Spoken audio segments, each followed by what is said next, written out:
Sau đây là điệu múa Tiếng chuông chùa trên đảo do tốp nữ của đoàn thể hiện.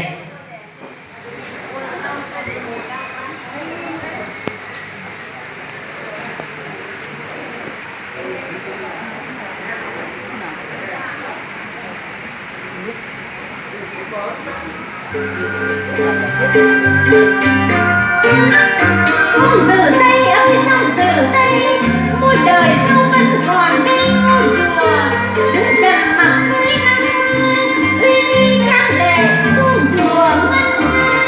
Ở nơi quần đảo Trường Sa mà sao cứ ngỡ như là ở quê.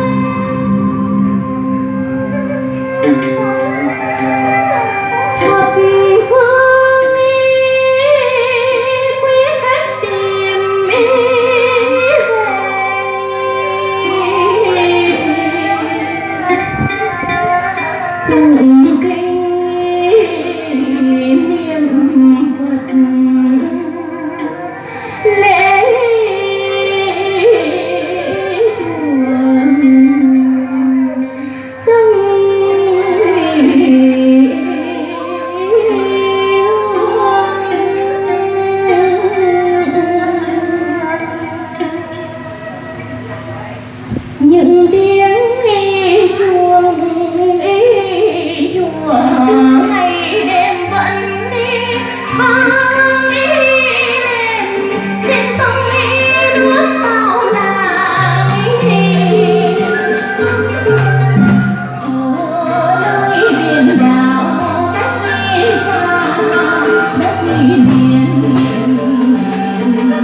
Hãy subscribe cho kênh Ghiền Mì Gõ để không